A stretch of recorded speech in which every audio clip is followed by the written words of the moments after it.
All right, thank you for your patience. I'm calling this February 8th, 2024 Sustainability Commission meeting to order. Tonight, I will be serving as chair until we have a chance to elect our chair and vice chair. We're going to start out with roll call tonight. When I call your names, please respond with here or present.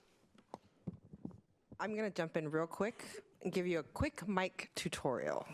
So you will see on your mic, you see how my mic is green down here? That means it's on. You'll see a button on your mic. You'll want to turn it on. The other thing is that these mics are very directional. This doesn't work. You really need to speak into the mic. And it's important because anybody who's watching the video either today or they won't be able to hear you. So sorry for jumping in, but want to make sure. And then the other thing is, and you'll get used to this, when you're done, you're going to want to turn it off. Thank you, Rachel. All right, we'll start with Steve Christensen. Present. Thank you. Jared Frank. Here. Nick Garson. Present. Tim Hauser. Here. Pam Miller. Here. Paul Quinn. Here. And David Thielen. Here. Thank you. Am I saying your last name right? You are. Perfect. Thank you. All right. If your mic's currently on, you're going to want to turn it off. So if you see the red, that means it's on for you. Yep. Again, you'll get used to it. Yeah, we're all in this together. All right, so next is the approval of the agenda for this evening. We've given you paper copies in lieu of iPads tonight. Do we have any comments on tonight's agenda? All right, hearing none, we're going to go ahead and approve that agenda tonight. And next up, we have normally we would approve the previous meeting's minutes. However, this being our first meeting of the Sustainability Commission, we do not have any previous meeting minutes to approve. Just wanted to make note of that for the future. Next up is public comment. Do we have any online or on the phone mic to start? Yeah, so for online, I see a couple attendees here. If you would just please press the raise hand button if you would like to speak, we can promote you for public comment.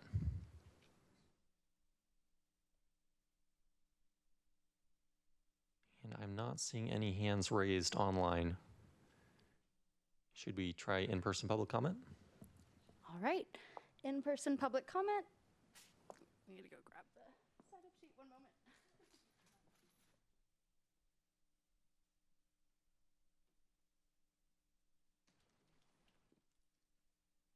We have one in-person public comment tonight from Lisa Steele. Lisa, please go ahead and approach the dais over there. Remember to press the button on the mic when you get started. Thank you. You have 3 minutes. Absolutely. Yep. Thank you so much for this new commission. Lisa, do you mind moving a little bit closer to the mic? Yes. Perfect. Is that okay? Thank you. I was just thanking you all for this new commission. It's very exciting. And I wanted to come today. I know you're all environmentalists, so you probably all know about HB 1799, the Organics Management Act that passed in 2022. But I wanted to bring up 2 pieces that I think this commission would be absolutely fabulous to get more involved with. A piece of it is that starting in January of this year, large businesses such as grocery stores had to start composting. And in June of this year, a statewide styrofoam ban starts, which is super exciting. And I know that Ecology and Republic have been working for 2 years to interface with businesses, and they have some great resources on their website. I actually have flyers that I have in an email that I will send in, so you will all have the great toolkit and resources. And maybe this isn't something that a city normally gets involved with, but especially because you're the new Sustainability Commission, I think it would be wonderful if you guys could be a liaison with Ecology and with Republic as to what they've done towards the businesses. A big piece of the styrofoam ban is that any leftover stock cannot be used. So it would be absolutely tragic if all of that leftover styrofoam ended up in the garbage, unless there were systems already set up to have pickups from Styro Recycle, the Kent Styrofoam place. What about a sustainability hub piece in the newsletter where you guys could have tips? What about direct outreach to businesses where you could let them know, hey, this is coming in case you didn't know. Here are some great opportunities to start to shift already away. Here are what you could use instead of styrofoam. So that would be my wish, is that the commission could really be a tangible way to have accountability and resources. And I also brought up to the city council on Tuesday that I would really hope that all of the meetings would be waste-free and plastic-free. And I appreciate so much that you have compostable cups and a real pitcher. I think every little action really does make a difference. So thank you so much. Thank you, Lisa. And it looks like we do have a hand raised online. Let's go ahead and promote Paul to panelist.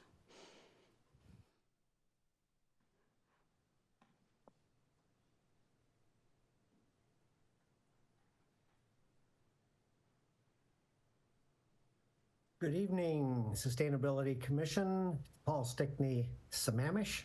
I was having trouble with an internet connection for a sec, so I kind of beeped off and I'm now back. Good public comment by Lisa Steele today. Agree with that. I've been going to meetings for several years. I'm a frequent flyer, not a politician, but an activist advocate for the right mix of housing in the city. I recall back in 2014, I believe, when K4C came to Sammamish with their wedge charts and showed how the county was signing on to climate action. And those presentations over time led to, ultimately, a couple years ago, a council choosing to put a climate action plan together. Started with, as you know, vehicle miles traveled, greenhouse gas emissions, and then went into a full-blown plan, lots of specific targets and quantified information. I felt that that's very important. Also, I got to tell you from the heart, I enjoyed watching the interviews for the Sustainability Commission applicants. And I can't recall a time when the whole body of folks that applied was of generally such a high caliber. And I'm saying this as a statement of what, not as who. I've watched applications for all commissions since 2014, so I say that with experience. Not here tonight to advocate for anything, but I will say just one thing that, and I'll share more over time about this, but if our community would do some optimizing in housing supply to meet where there's some shortages for cycle of life needs for those that want to stay in Sammamish and legacy for future generations, that has tremendous implications on much of the climate action plan that you're working on, as well as everything else: schools, finance, environment, stormwater, trees, you name it, across the board, community character. So I will be talking more about this over time, but I think it's like a Cinderella shoe fit, where getting that piece right will have impact across virtually everything the city does, with very little to no negative downsides. Appreciate the opportunity to introduce myself, say hi. Will I enjoy watching your meeting tonight. Have a great evening. Thank you, Paul. Mike, are there any other comments online? Nope, that's all we have tonight. Wonderful. All right, moving on, we're going to do some brief welcome. Oh, I'm sorry, I didn't sign in, but can I do a public comment still? I didn't know if you were going to do an all call for public comment out here. no worries, absolutely. Yeah, if you could just state your name before you get started. Thank you. Yes. I'm Denise Steele Darnell, and I've lived in Sammamish since 2003, and welcome to be the commissioners. I don't know if there's an option later in the meeting to hear what made you want to be on Sustainability Commission. I'd love to know more about each of you. That would be really nice to know, like, what area of sustainability you're planning to work from. I didn't have a chance to apply. I am working full-time, and I'm not able to do something like this, but I'm very interested in it. So I'd like to share information if it's something that we have the same shared interest with. One of the things, similar to what Lisa said, is the concern about styrofoam, having the Styro Kent place come to pick up styrofoam and letting all of our businesses know about this new ban. We also have the plastic bag ban that went in effect a couple years ago, as you know, but the businesses around here often don't know about it. And then we have the plastic utensil ban. And so what I would love is seeing if Sustainability Commission could get a little piece in the newsletter where you could have a little information section about recycling and sustainability in Sammamish, because we really are behind the times. If you look at Issaquah and their website, there's a lot more sustainability information for their citizens than there is for Sammamish. My other concern, which I hope you might share with me, is about the town center and the fact that 120 acres will be basically clear cut to allow for 2,000 to 4,000 new dwellings. And so I would hope that you might have time to go towards Met Market and walk along that whole area to be able to have a better understanding of that land and become really educated in what the town center is going to do to our city and the trees and our community. So I'm just looking forward to learning more about your commission. I hope that might be an option that you'll be able to share out. I didn't see where the interviews are, like Paul Stickney mentioned, but I would love to get a little more like write-up about each person and what the focus will be about this commission. Thank you for listening. Thank you very much. All right, moving on to welcome and introductions.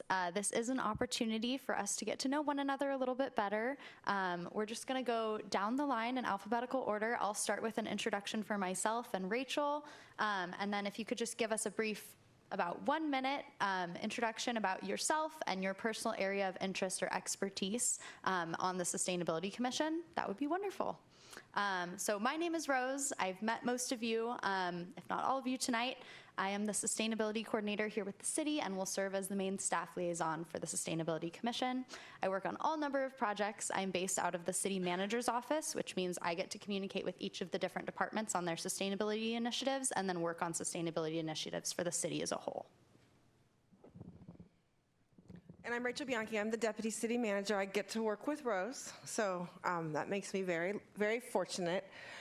I have only been here for about 8 months now. So previously I was the deputy in the city of Tukwila for about 8-9 years there. So really pleased to be here, pleased to get to know this community better, and in particular, haven't had the ability to work in this space very much, so really excited to get that opportunity and work those muscles. Steve? Hi, my name is Steve Christensen. I wrote something up here. Man, please excuse my raspy voice. To explain it, 2 weeks in, yesterday I had open heart surgery at the University of Washington Medical Center to repair a congenital prolapsed mitral valve. Part of the procedure involved sticking tubes down my throat, and my voice is still recovering. At the January 5th City Council interview meeting, I noted you all briefly introduced yourselves. Since I've been involved in developing the Climate Action Plan through emails, public comment, and participation on the Community Advisory Board, I was confident the council members already knew me. By education, I'm a chemist. By profession, I'm an aerospace materials engineer. I spent 40+ years at Boeing, retiring 8 years ago. Before that, I spent 5 years in the Army and was discharged as a captain in 1975. Graduate school and 2 years teaching at high school level preceded my military experience. I'm married. My wife, Paula, is here tonight as I need to be 6 weeks post-op to be allowed to drive, and she too is interested in sustainable Sammamish. We've been blessed with 4 grown children, and a 9th grandchildren is due in May. My concern about climate has grown out of an interest started almost 60 years ago regarding atmospheric chemistry, especially with regard to CFCs and ozone. So I'm very pleased to be here today in hopes of helping our community embark on a decarbonization journey along with other aspects of the Climate Action Plan. Thank you. Thank you, Steve. Jared? Hi. So my name is Jared Frank. I have lived in Sammamish for, I think, a total of about 19 years. Was able to grow up very near to Soaring Eagle and Beaver Lake, and most of my formative memories involve the natural sort of wonder of Sammamish. And then I went off and got some training in library and information science, essentially. And because I was interested in ethical living and sustainability, instead of becoming a librarian like many of my cohorts, I ended up working for NASDAQ, a stock trading entity, helping public companies process their sustainability data and essentially create pipelines and portals that enable efficiency and optimization and help them reach their goals. And so I thought that it would be a really the most impactful thing I could do with my skills would be to bring it back to my community. And so I moved back here last year with my girlfriend and our 2 cats from Shoreline. And as soon as I saw this opening, I jumped on it, and now I'm here. Thank you. Nick? Hi, I'm Nick Garson. I've been a 20-year resident of Sammamish. I've married, I have 2 adult kids. And my background, I'm a licensed geologist in the state of Washington, so I currently work for the Boeing Global Enterprise Sustainability Group. And my area of practice is groundwater. I've spent many decades working on groundwater cleanup projects, improving the quality of life in the communities where we've been involved in cleanups. And I wanted to do something to make a difference in my own community where I haven't been able to work, which is a good thing, right? We don't have contaminated groundwater here. Let's keep it that way. And probably for the last 15 years, I've been working on sustainability and environmental remediation and trying to figure out in that arena, how do we make environmental cleanups produce less air emissions, consume less energy. We've been working with taking waste products from one industry and putting them to work in groundwater cleanups. It's called nature-based solutions. So I bring that skill set to this commission, and I guess my focus area would be on the water aspect of the Climate Action Plan, which I'm excited to be involved with. Thank you. Thank you. Tim? My name is Tim Hauser. I'm a 12-year resident of Sammamish over 2 different periods. Graduated from high school here, left for quite a while, and then came back when I had a family. So moved back when my daughter was 1, and she's now turning 10 this coming year. So excited to obviously be here. How I ended up on the commission, well, is probably because of my kids. I've always been interested in sustainability and things like that, and I think I started the recycling club at Skyline High School. I'm sure it's grown on to, it doesn't exist or whatever happened to it, I don't know. But I always looked around at what I could do, but as soon as I had kids and we started having some of the crazy things that happen, like the smoke and the 115 degrees and all that, I was like, okay, me driving an electric car isn't going to do anything. How do I scale my impact? So I started looking around, and I happened to work at Amazon and found a job on the worldwide sustainability team there, where I now work to build tools and quantify how much carbon and water Amazon is emitting or using and how much waste we're producing so that we can measure it, track it, and actually get better at it and reduce our impacts there. I'm super focused on carbon personally, but all the stuff we do is related to all of that. So I have a pretty good idea what's happening in those 3 major environmental impacts. But I wanted to continue to do more and impact more because I like to do things at scale. And so I'm part of a city. So I was like, hey, this thing popped up. Let me see what I can do to help help Sammamish as I'm already helping Amazon. So that's why I'm here. So thanks. Super awesome. Thank you, Tim. Pam? Hi, I'm getting over a cold. I apologize. I'm Pam Miller, and I've been in Sammamish since 1985. So my husband and I were one of the early pioneers. I like to joke. We've seen the growth and the good and the bad that comes with the growth. We've seen the growth of the state and how, to Tim's point about the smoke. Who would have thought 6 years ago that we would have had smoke and ash raining down on our communities? So I decided that I wanted to get involved. My background is in technology, in the tech industry. I've worked in PR and communications for the majority of my career, and worked with tons of startups, big companies like Microsoft, T-Mobile, et cetera. And so I thought the opportunity for me was to take some of the more complex issues and talking about certain programs as we move forward in implementing them, and communicating to the community as to what the benefit is for them to, for us to all start, how do things differently. And so that's what got me started. I was one of those kids, I'm dating myself, I was one of those dorky little kids at the very first Earth Day in 1970.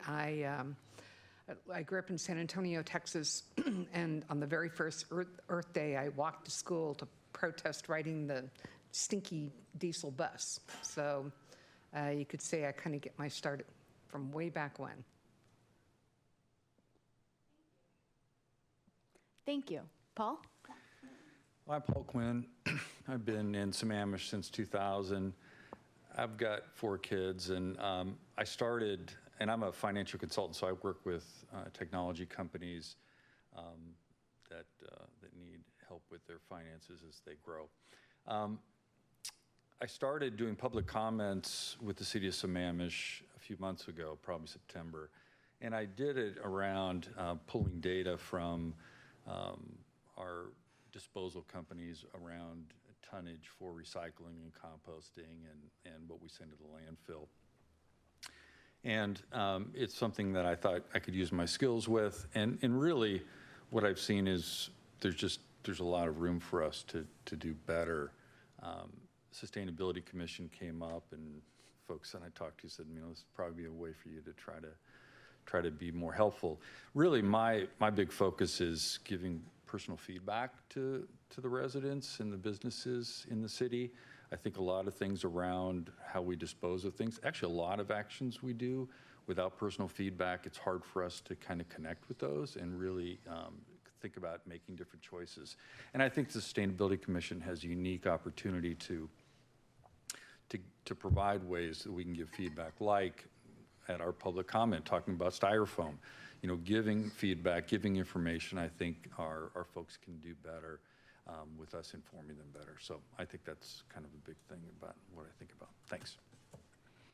Thank you. David? Hi, David Thielen, father of 3, one still at Inglewood. I just became a grandfather 2.5 weeks ago. Air Force veteran, University of Washington MBA. Worked for KPMG Consulting for about 7 or 8 years as a senior consultant and manager in the area. Microsoft for 7 years. Started my own consulting firm a while back, and I'm currently the CEO of a sustainable company called Tree Free Biomass Solutions, and we offer products made from cane grass that competes with fossil fuel and wood products. So instead of cutting down trees, we're partnering with companies like IKEA to build their furniture out of our cane grass rather than cutting down trees. So I've been doing that for about 7 years now. And so one thing I do appreciate about what the City Council did in selecting this group of people is very diverse backgrounds. And and as I go out and partner with companies that are trying to deal with their carbon footprint, and how are they going about, minimizing that, offsetting that, there's multiple ways. There isn't a single solution that the companies and cities can use to solve this large challenge. And so, one of the things that I like to, with my business background as well, is look at things like the total cost of ownership. A lot of these projects are well intended, but get sidetracked because we didn't understand the full cost of going into down some of these paths. And so looking at, from a business perspective, looking at the data, bringing that in, because if you can get ahead of that and you can explain that while you're selling, the residents on some of those solutions, I think you're better off in the long run, because you kind of look forward with, the different backgrounds on this commission. I think, we can bring that to bear as we try to move forward and implement what Governor Inslee has implemented at the state level, and then down at the county level and here in the city of Sammamish. So that's kind of what I want to help focus on. Thank you very much. It was great to learn more about all of you. Next, what we would normally do is take a moment to set up on each of your individual iPads, pull up the agenda, pull up any presentations. Tonight, I'll be sharing my screen, and so you'll be able to see it in the monitors in front of you.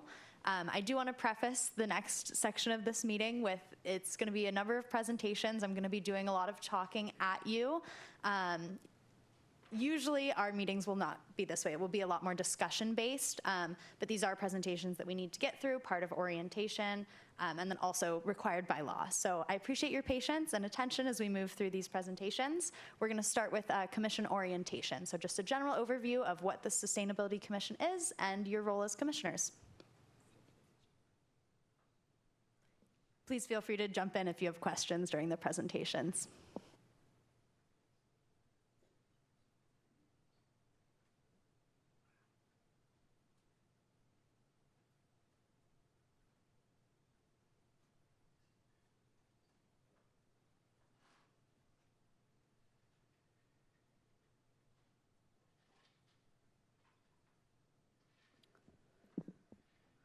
All right, thank you all for being here. As mentioned, I'm going to be providing an overview of the Sustainability Commission and your roles as commissioners. So first, the structure of Sammamish. Sammamish has a council manager form of government. This means that citizens elect 7 council members who in turn appoint a city manager to guide day-to-day operations. The council serves as the legislative body of the city of Sammamish and elects the mayor and deputy mayor. The council formulates and adopts city policies, they approve the budget, confirm advisory group appointments, grant franchises, and more. Including the recently created Sustainability Commission, all of you, there are 7 commissions in the city. Commission members bring a broad range of ideas and expertise to public decision-making and provide recommendations to council action. The Sammamish Sustainability Commission serves as an advisory body to City Council. You are authorized to provide recommendations on projects related to implementing the adopted Climate Action Plan, the climate elements of the Comprehensive Plan, the Urban Forest Management Plan, and other recommendations for how the City of Sammamish can reach its carbon reduction and forestry goals. Again, the Commission serves as an advisory body of the Sammamish City Council. Although you as commissioners will make important recommendations about policy, the Commission does not have the authority to create or administer policy, programs, or services. The analysis and recommendations provided by the Sustainability Commission, however, do play an important role in furthering the effective operation of city government and the sustainability program. We met all of you earlier tonight, and the primary function of myself and Rachel as Sustainability Commission staff is to be a liaison between you, the City Council, and the City Manager. In addition, we will notify you of pertinent issues and legislative activity related to sustainability. We also arrange meetings, prepare meeting materials, and compile background information, as well as provide you with community engagement and outreach opportunities. As you know from recently going through the process, commission members are appointed by council following an application and interviews. Commission members bring a broad range of ideas and expertise to public decision-making, and you provide recommendations for council actions. There are many benefits and opportunities associated with serving on a commission. A key aspect of this commission will be public engagement for existing plans and implementation strategies. You will receive early access and information on projects happening across the city, and you will have an opportunity to provide feedback on behalf of Sammamish residents. Serving as a volunteer on the Sustainability Commission also has its challenges. There will commonly be emails sent in advance of each meeting with important documents and information to be aware of. It is imperative to the operations of the Commission that each of you take the time to read and understand materials prior to meeting with the larger group. It is also important to understand that while sustainability is a priority for Sammamish, it is not the only priority. You as commissioners are expected to arrive on time and well prepared for our monthly meetings. You will provide an important link between and among the public and city departments. There are laws governing how you as a commission must operate, which we will cover in depth in the subsequent Open Publics Meeting Act and Public Records PowerPoints. As I said, we've got a number of presentations to get through tonight. It is important to remember that you as the Sustainability Commission are a collective body and must operate as such. The information that you provide about community needs and opinions can have a profound effect on local policies and lead to improved services. Do we have any questions so far? Great. There are a number of initiatives related to each of these plans that we will be reviewing in depth as we take a look at the Commission Work Plan for 2024. The Sustainability Commission will work with the City Manager's Office and the Sustainability Coordinator, myself, to implement and monitor the progress of these plans across the city. This will include review and right sizing of the Urban Forest Management Plan and implementation of the Climate Action Plan initiatives as needed to verify that sustainability program efforts are effective and responsive to the community's changing needs within the resources available. It is a council priority that the work you do as commissioners on these plans should best equip the community to understand what they can do to make a difference. Starting out with the comprehensive plan, the fundamental policy document in the city is the comprehensive plan. The comp plan was written in 2003, and a full update was adopted in 2015. Every 10 years, the city reviews the comp plan for periodic updates as required by state law. These updates help the city refine and implement the community vision for how Sammamish will look and function over the next 20 years. The comp plan policies provide guidance and direction for all types of programs and services in the city. Greenhouse gas reduction and resilience project updates to the climate element of the comprehensive plan are due in 2029. You will have an opportunity to review the comp plan climate element update in the first quarter of this year in alignment with the wider Department of Community Development timeline, who are the main people that are working on this comp plan update. Any questions on the comp plan? So Rose, how does the comp plan and the climate action plan intersect? Absolutely. So the comp plan is very high level, and it has a climate element, which will help guide overall city operations. However, the climate action plan has those specific sections and the implementation matrix. So the climate element references the climate action plan. The climate action plan is more the in progress actual implementation of the climate element, if that makes sense. Did you have anything to add? I would just say that a comp plan, a comprehensive plan, and there's many elements to it, right? You have housing, you have transportation, all of that. That's the high-level policy document, right?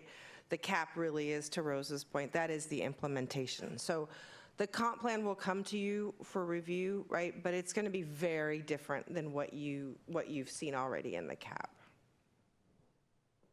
Thank you. Any other questions? And we'll get the comp plan when? We're looking at for between the March and April meetings for review of the climate element specifically. The comp plan is a really comprehensive document. So just to be respectful of everyone's time, we're going to be reviewing specifically the climate element. Sure. Yeah. Okay, thank you. And just to build on that, the Planning Commission has a role that's in RCW for a comprehensive plan, right? So they actually have a responsibility in the review. So that's part of the reason why you'll just be seeing the climate and resiliency. So if that makes sense. I've got a question. I guess it relates to the comprehensive plan and the climate action plan in that Sammamish is not an island, right? We're bordered by Issaquah and Redmond. So do neighboring communities also have similar type plans? And is there any interaction with the city of Sammamish and the other cities that are in our area? Yes. So every city is required by law to have their own comprehensive plan.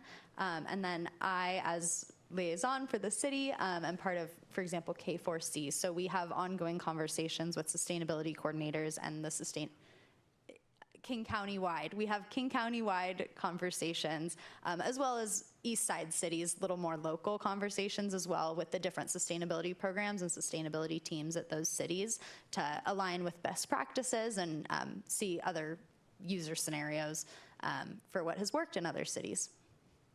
Yeah, great question. All right, seeing no other questions, we'll continue on. As you may know, the City of Sammamish recently adopted our first climate action plan, known as the CAP, to address the multifaceted challenges of climate change. The CAP emphasizes a targeted approach to emissions reduction and is grounded in regional frameworks to ensure alignment with established best practices. While the city can set precedents, achieving the outlined objectives in the CAP will require collective efforts from all community members. Community participation will be instrumental in reshaping the energy landscape and in fostering a more sustainable future for Sammamish. You, as members of the Sustainability Commission, will be crucial to these community outreach and engagement efforts throughout the year and into the future. The Urban Forest Management Plan, or the UFMP, was created in 2019 and is the city's policy guide for managing, enhancing, and growing trees in Sammamish over the next 20 years. The plan includes goals and objectives around urban forest sustainability, efficiency in municipal operations, and community collaboration and engagement. With the creation of the Sustainability Program in June of 2023 and adoption of the Climate Action Plan in December of 2023, part of your work as commissioners will be assisting staff to right-size the implementation matrix of the UFMP to better address Sammamish forestry goals. Do we have any questions on these other two plans? What's your definition of right size? What does that mean? I'll let you take this. So the urban forest management plan is very ambitious. So, and with the existing staffing, right, it is not the current level of implementation is that of the expectation in the current plan is not feasible. So what we're hoping this commission can do is help us take a look at it. What can we do that moves the needle, right, within existing resources so that we can all have a shared understanding really of what we're doing with our urban forests. Does that help? So the Urban Forest Management Plan and the Climate Action Plan are distinct? They are two separate plans, yes. And our commission is to help that Urban Forest Management Plan be implemented? That's just one portion of, so the commission has a very broad sustainability bucket, right? So the UFMP, the Urban Forest Management Plan, that is contemplated and discussed in the CAP, right? So all of these knit together in different ways. So what we're hoping is to get some recommendations from all of you is, as we look at this big, broad plan, how can we prioritize implementation to do it in a way within existing resources? Okay, so it sounds like there's two. So the UFMP and the CAP are two plans that this commission needs to know really well. Correct. Because we're charged with working with those and trying to be effective in their implementation. Correct. Providing recommendations to the council on how to implement. Okay, thanks. Yeah. Quick question. Absolutely. So you mentioned feasibility of the UFMP. I thought about that as I read the CAP as well. Just curious, is there anybody on this commission that helped put together the CAP last year? Yes, I believe Steve I thought I saw one name, I couldn't that. remember who it was. Yes, yeah. Because I think, you know, you said, you know, the UFMP is very aggressive wasn't the word you Ambitious, used. I Ambitious. used. Right. Right, but the people who came up with that doesn't sound like they're now responsible for actually implementation. And I think that's one of the challenges that you sometimes have between putting a plan together and actually implementing it. What is the feasibility of actually doing that? And I read through the CAP, and I had some of the same questions. Some of the electric grid targets, some of the vehicle targets.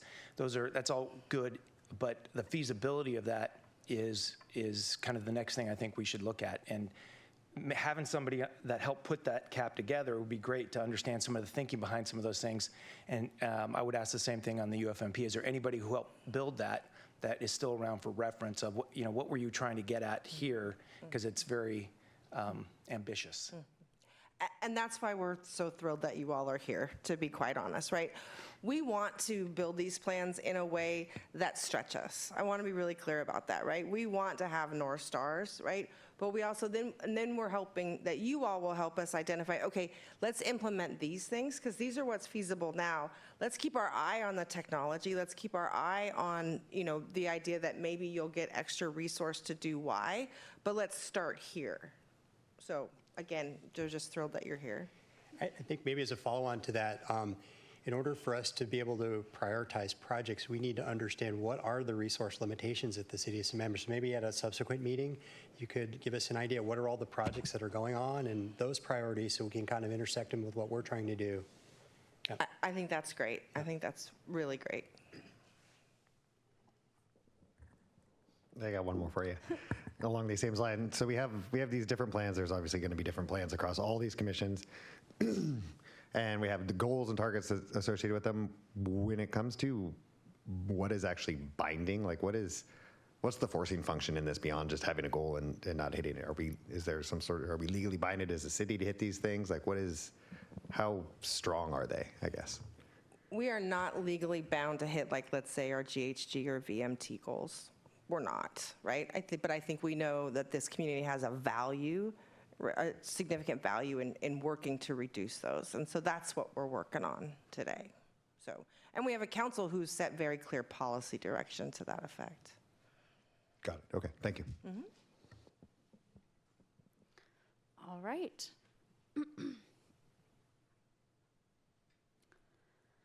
Just given a quick big picture of your new position as a commissioner, you are here to serve on behalf of the Sammamish community.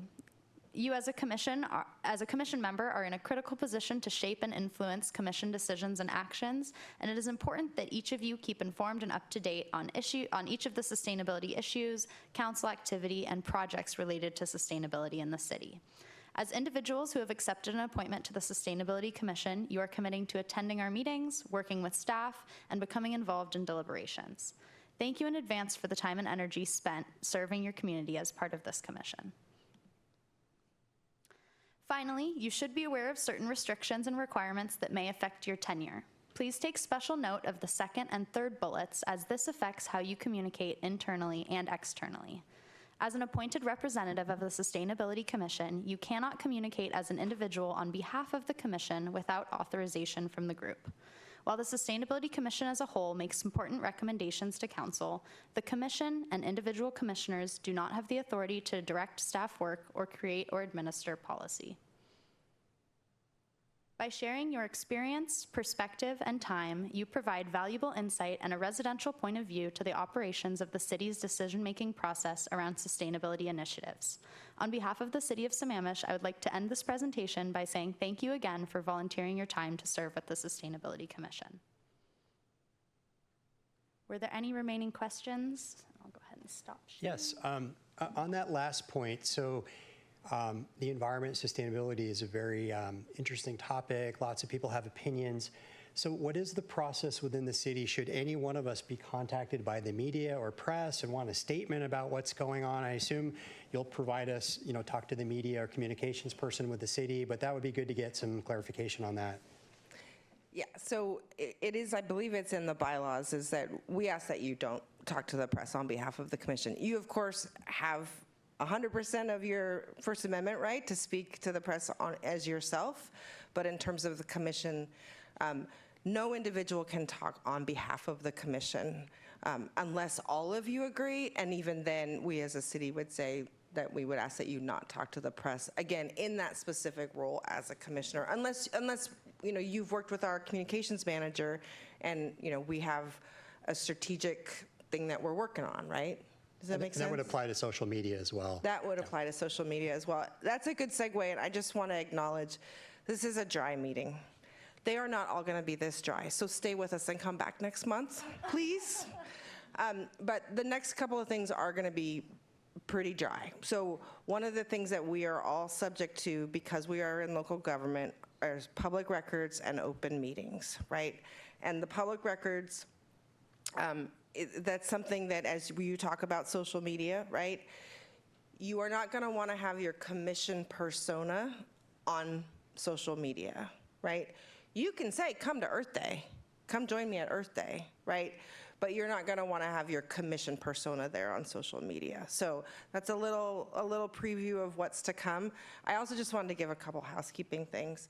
You should feel free to get up in the middle of a meeting and go get water or go use the restroom or go take a call, right? You're not trapped here. The restrooms are out the hall and right behind you, basically. And then there's a water fountain right across the hall. So I want to make sure this is a comfortable space, right? We get it, so you're not trapped, okay? You are going to be a little trapped for these next couple of presentations, though. But some of this stuff is a bit verbose. We have been in government, and so we use government speak, and so if we say things that don't make sense, please just say, wait, what does that mean, right? And it's also, the OPMA and the public records is not as scary as it's going to come across, okay? I promise. So before we go on to this really fun stuff, which Rose has done a really good job, let's be clear. Any other thing? No? All right, take it away. All right. Thank you, Rachel. That is a great segue into the Public Records Act training that we're going to go ahead and get started on next.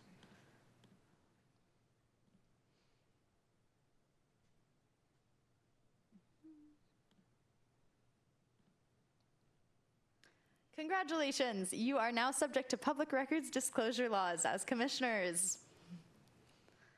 Tonight will be a general overview of the Public Records Act for state and local government agencies in Washington state, including what records are public, best practices for record keeping, and basic procedural requirements for public records requests. Again, please stop me if you have any questions or need me to elaborate on these slides. We also have Krista from our city clerk's office here tonight to provide additional examples and answer questions as necessary.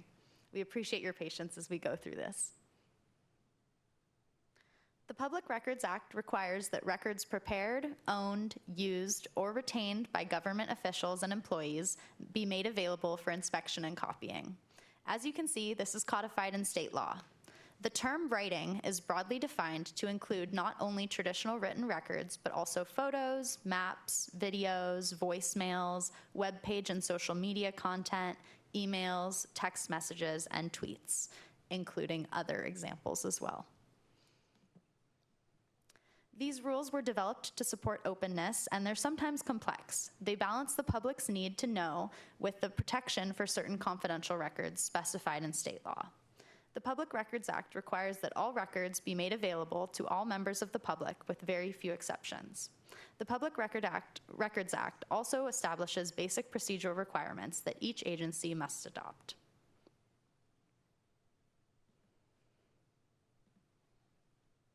As a commissioner, you are subject to public records laws as it relates to your duties on the commission. We understand this may be new to many of you, and I want to emphasize that we're here as a resource to support you throughout your tenure as commissioners. You are responsible for understanding and maintaining the records you create, however, we are here to help. This is why we gave you a city email, and we highly recommend that you refrain from using personal accounts whenever possible. If a community member were to email your personal account on city business pertaining to your role as a commissioner, that's completely okay, but that does equate to a record and would need to be retained in a folder for the city.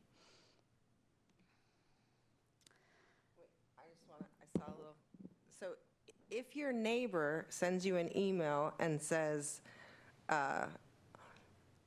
what's going on with animal control in the city of Sammamish, that is not a public record. It is only if your neighbor emails you specifically in your role as a commissioner. Does that make sense? I think that's a really important distinction. So if they ask about anything related to sustainability, then I respond to that. That's a public record. Not necessarily. That's where it gets a little tricky, right? I mean, if they're asking you for diversion tips, that's not necessarily a public record, right? Okay. If they're saying, hey, Paul, I'm really interested. I know that the Sustainability Commission is going to take up the UFMP, and I'm telling you, you need to right-size it in this way. That's a public record.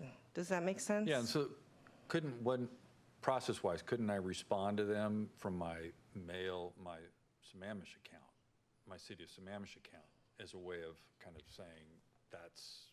Yes, but we still need you to maintain that, that original email. Even if you forward it to your Sammamish account, which is best practice, we still need you to retain that specific email that came to your personal one, because the courts have opined that we have to keep that metadata too.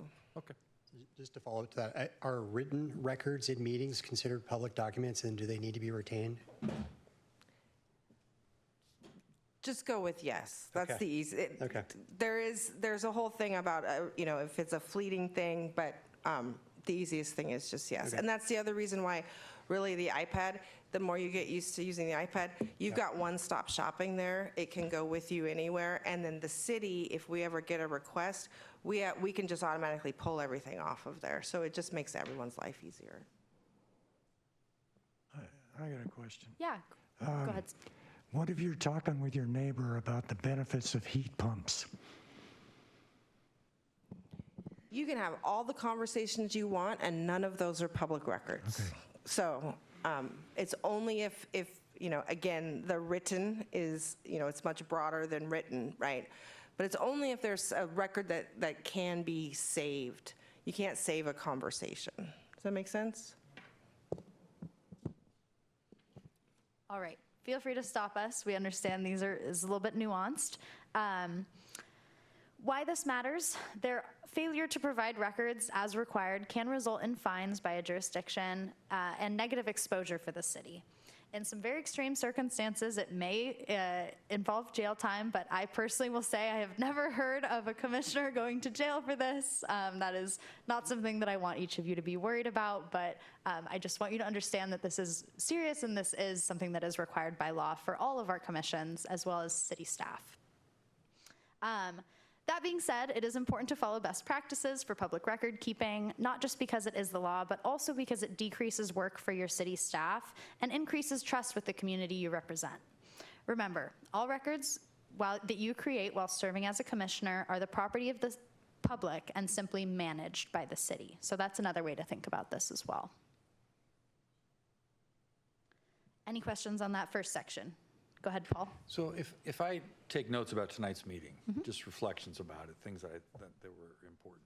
So that's a public record. Okay. We recommend keeping that in a folder at home, just having a Sustainability Commission notes, procedures, information that we're giving you. It's one thing if you're receiving it, it's something else if it's a little bit of a discourse and comments, if that makes sense.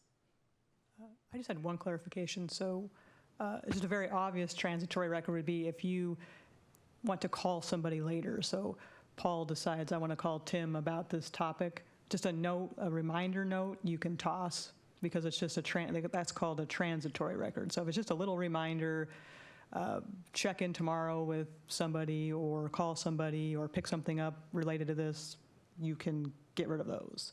But anything with more long-term worth would be a public record to retain. All right, moving on. At the beginning of this meeting, you each received city devices, iPads. We'll go ahead and get the technical difficulties worked out and get those back out to each of you. Those iPads should be used exclusively to conduct city business. You can take them home with you. Just please be aware that any information on the devices, both communicated on official channels and on non-official channels discussing official business, are subject to public disclosure. Please be cautious about mixing city and personal business, as that information may be included in public disclosure. You can see some examples on this slide. That entire example would be subject to public record because it has information about recycling rates and the meeting tonight. And so you wouldn't be able to redact that part in there about the cataract surgery. So just be aware as you're communicating, if you're adding in additional personal details, that those are subject to public record.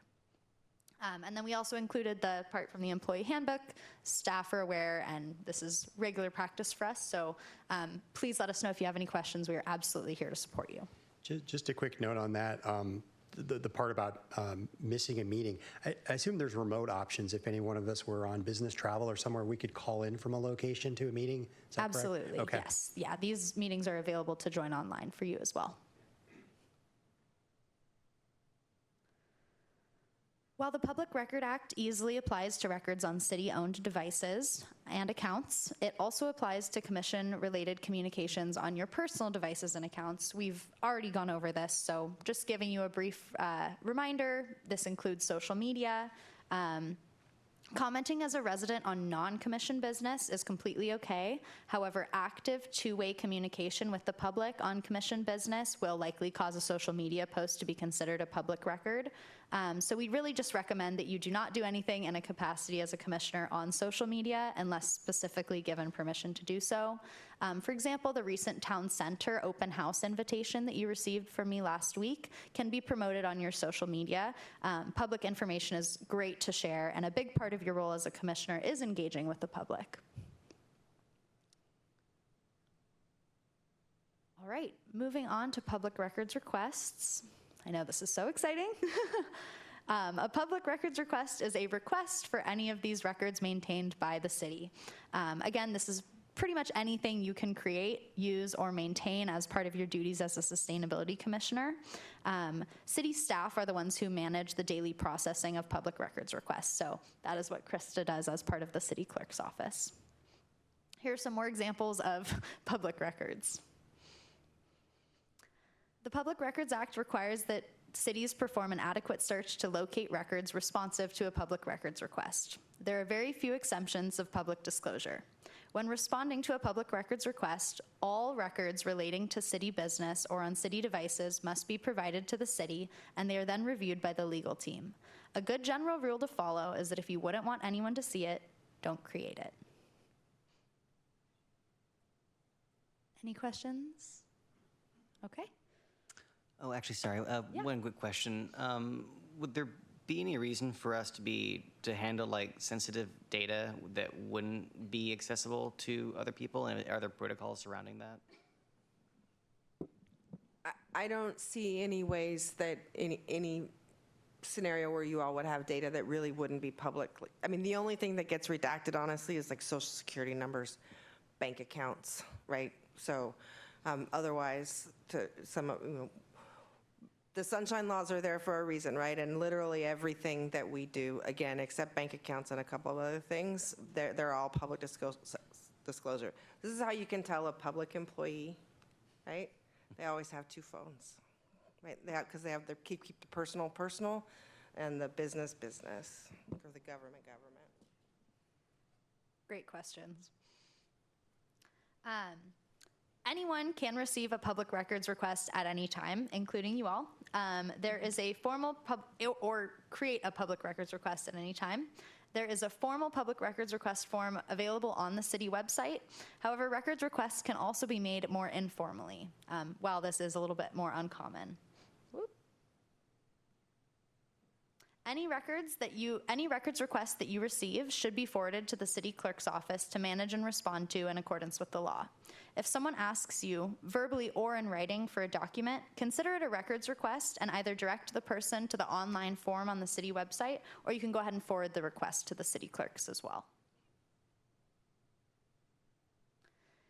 Here is an example of a public record request and the steps taken by the city to respond. The city can access all of your sammamish.us email accounts to perform a search for relevant records, and you may not even be aware that the city is doing so. The city does not have access to your personal devices, however, so in the case that you may be involved in a request, you would be contacted to review all of your personal devices and fill out a declaration related to those personal device records related to commission business. This is that declaration form that I mentioned on the prior slide. You are required to fill out this form for records requests, and it is under penalty of perjury. That sounds really scary, but what we're encouraging you to do is take a look at those 2 boxes and really try to stick with that first box to save yourself and the city clerk's time and to protect your public information. Sometimes it may be out of your control if someone is reaching out to your personal devices or on personal channels. For example, a community member emailing your personal account about Sustainability Commission business. In that case, we just ask that you retain the records for the city and provide them for a relevant records request, checking the second box. Any questions on this? All right. Big picture here is just to please be mindful of the records that you create. Any record that you create or use while performing your work on the Sustainability Commission is a public record, even on your personal devices or accounts. Can't say that enough. When responding to a public records request, staff and commissioners must provide the city with all responsive records, and then the city attorney is the one who determines whether the law will allow for an exception. As a commissioner, you wear 2 hats, sometimes as private individuals and other times as government representatives. While you maintain your First Amendment rights as acting as private individuals, you are subject to public records disclosure laws when you are doing work related to your official duties as a sustainability commissioner. I know this is a lot. Please don't worry. We are here to help guide you to be a successful commissioner abiding by the laws. So I'm just going to add, so the state requires that you go through this training as well as the next one, which is the OPMA, right? If you stick with the iPad, there won't be an issue. There really won't. So. And these slides are all available for you as part of the agenda for tonight to reference back to, as well as this final slide, which has some additional resources if you wanted to read more into the Public Records Act, look at some frequently answered questions. And if you want to have a follow-up, yeah, it's really exciting reading. If you want to have a follow-up conversation, please don't hesitate to reach out. We are more than happy to work with you and answer individual questions or concerns as well.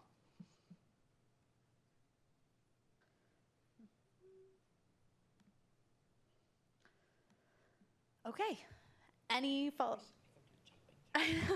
Do a little stretch real quick. Does anyone need to take a quick bio break before we move on? Yeah, absolutely. Why don't we recess for 5 minutes? Yeah, let's take a 5-minute recess real quick. Thank you all for your patience and understanding.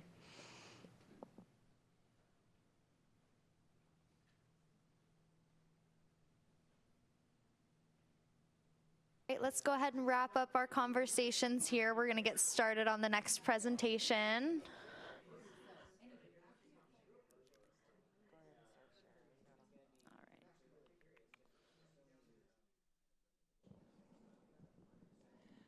I know folks are really excited about the OPMA discussion next, but I'm going to ask that we have your attention and move forward with this is the last presentation of the night. So OPMA, you'll hear us use that phrase, that's the Open Public Meetings Act. And this goes hand in hand with the Public Records Act, right? And I do want to say, as daunting as this stuff sounds, this is what makes government work well. Right, is that we have open, transparent government, and trust and transparency is one of the goals of our city council.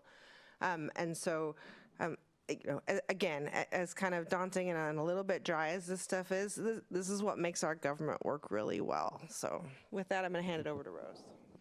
Thanks, Rachel. And I just wanted to add on the Open Public Meetings Act is going to be one of the more relevant to your day-to-day operations as a commission. It's including, you know, the roles and duties of the chair and vice chair and kind of the cadence of these meetings and best practices for how we're going to be operating.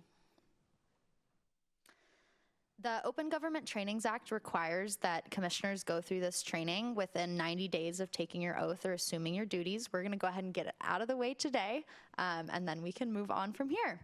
A refresher training occurs no later than every 4 years. So for those of you with the longer commission tenures, this will not be the last time that you're hearing this. So thank you for your attention and patience as we move through. The Open Publics Meeting Act was passed by legislature in 1971 as part of a nationwide effort to make government affairs more open, accessible, and responsive to communities. Open government laws are often called transparency laws or sunshine laws because they shine light on government. The Open Public Meetings Act applies to you as an agent of the city serving on the Sustainability Commission. I do have to let you know that as with any laws, there are penalties for noncompliance. Violations of the OPMA can result in fines that increase with subsequent violations. But let's be clear, the purpose of this law is transparency of government operations. A benefit of the OPMA is that the adoption and use of these rules of procedure can make advisory board meetings much more efficient. It is also important to follow the rules of OPMA to ensure trust and transparency with our community.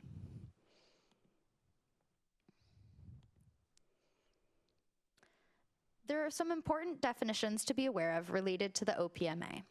A meeting is considered any gathering or communication of the commission where a quorum is present to take action. It does not need to be titled meeting and does not need to be in person to be considered a meeting. An exchange of email could constitute a meeting if, for example, a quorum of the members participate in the email exchange and discuss Sustainability Commission business. I do want to note that simply receiving information without comment is not considered a meeting. You will be receiving many emails from me throughout the year related to Sustainability Commission items. To help keep us in compliance, please ensure that I am included in all email communications. We have 7 members, so a quorum is any gathering or communication with 4 or more of you present. No meeting occurs if the commission lacks this quorum. If you have an unintentional quorum at any event, you are not violating the OPMA as long as you are not discussing city business. So for example, if 4 of you happen to be at the same sporting event or community event, that is okay as long as we are not discussing commission business. Otherwise, that then becomes a meeting and is subject to the Open Publics Meetings Act. Any questions on that? We'll get into it a little bit more in the weeds here in the next couple slides. There are 3 main types of meetings under the Open Publics Meeting Act. The most common are regular meetings. The Sustainability Commission meetings held on the 2nd Thursday of each month at a set time are considered regular meetings. Special meetings may be called for reasons such as special review of projects or joint meetings with other commissions. Please note that a meeting of the commission is not a meeting of the public. It is a meeting of the commission that is held in public. The only exception is that a governing body subject to the OPMA is allowed to go in executive session.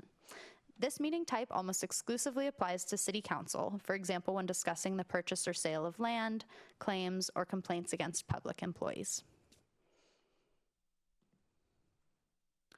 Agendas and meeting minutes are required under OPMA with time constraints. Agendas will be sent out to you the Friday before commission meetings. Minutes are not intended to be all-encompassing and are meant to track actions taken at meetings, for example, voting, and will be available following a meeting. At the beginning of each meeting, there is an opportunity for public comment, as we saw tonight. The purpose of public comment is an opportunity for members of the public to inform the committee of their views. Public comment is one way and limited to 3 minutes for individuals and 5 minutes for organizations. It is best practice to simply receive the information and to not comment or engage in discussion during public comment.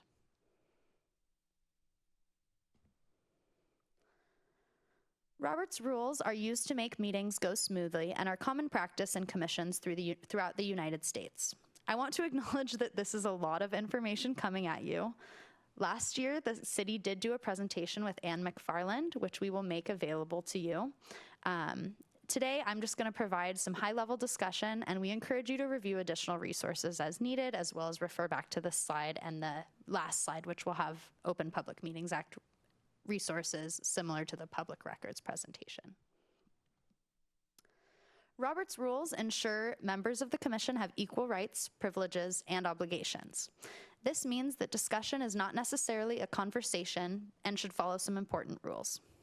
First, the chair is not the boss, but instead serves as a facilitator, helping the commission to hold free and fair discussion and to make good decisions. The chair runs the meeting and recognizes speakers in turn. So I am acting as chair tonight until we elect a chair. No one may speak a second time until everyone who wishes to do so has spoken once is also common practice. Commission members must be courteous and respectful, and interrupting is not allowed.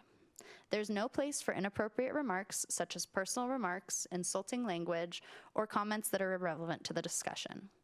When you as commissioners are discussing a certain item, we really encourage that you stick with that item or make a conscious decision to set the item aside to deal with something else. Agendas are provided and meant to guide discussion and should be followed with flexible care.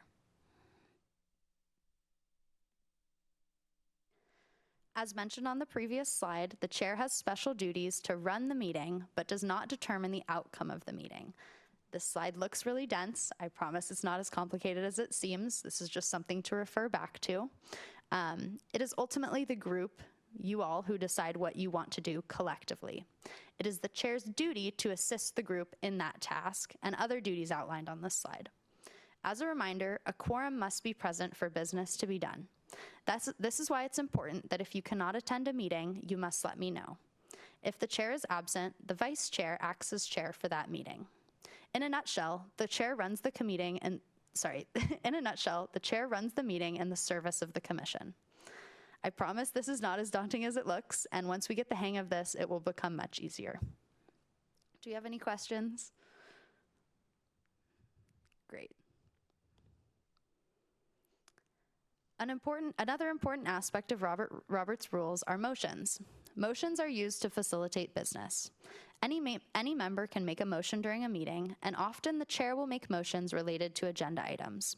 Ordinarily, a member must make a motion before discussion can begin. Let's take a quick moment to practice this. If I could have 3 volunteers for member A, member B, and the chair.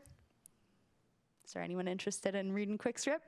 1, member A, member B, and then I think I saw whose hand was first there. Tim? All right, so Paul's going to be member A, David's going to be member B, and Tim is going to be the chair for this script example. Go ahead. I move that we approve the Sustainability Commission bylaws. Second. It has been moved and seconded that we approve the Sustainability Commission bylaws. Debate. Rabble. Are you ready to vote? Wonderful. Thank you very much. So that is just a brief example of what making a motion and moving on with that motion looks like.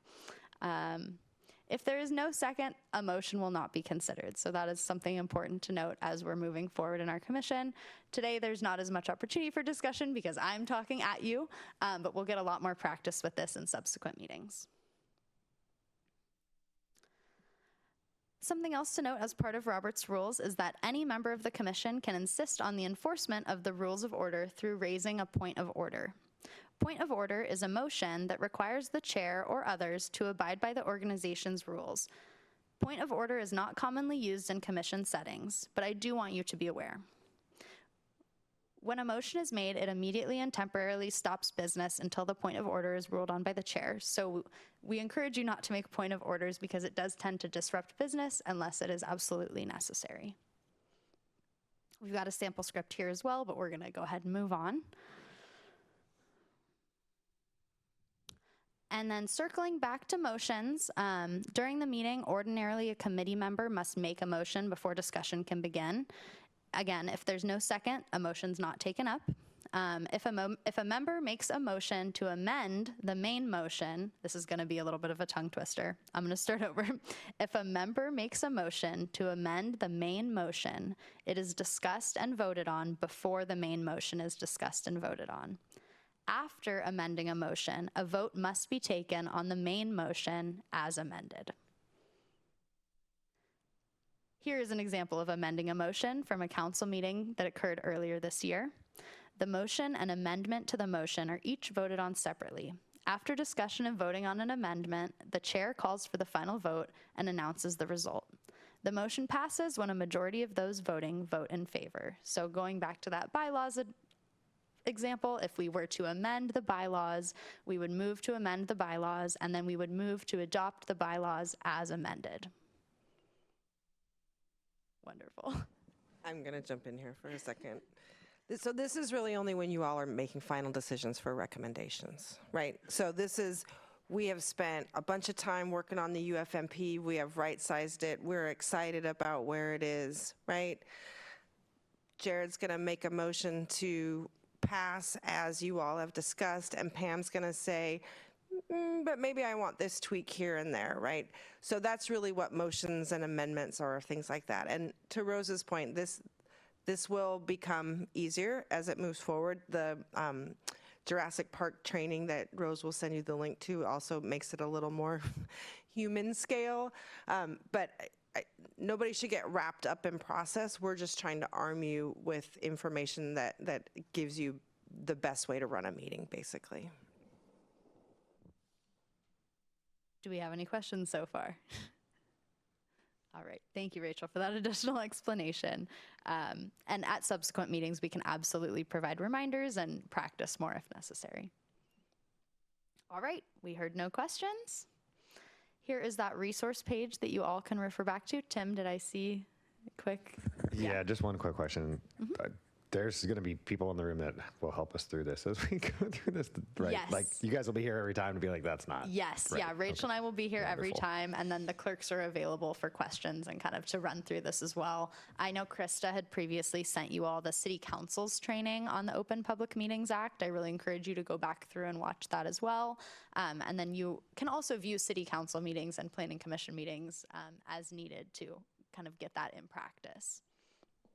Yeah, another clarification is just that it does still happen at city council meetings that they forget to vote on the original motion and somebody will bring it up. So it is somewhat routine that they'll make an amendment and then have to vote on the original motion as well, and they inadvertently move past it. But it's just a gentle reminder that we still have to vote on that main motion. So. All right, thank you all for your patience. That brings us to the end of all of these presentations. Woohoo, you made it. You're coming back, right?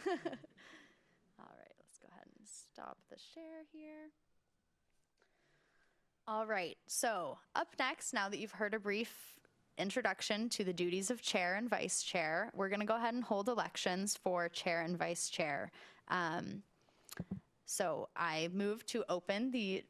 Can you pull up the bylaws so they can see? Yeah, go ahead and pull up the bylaws here.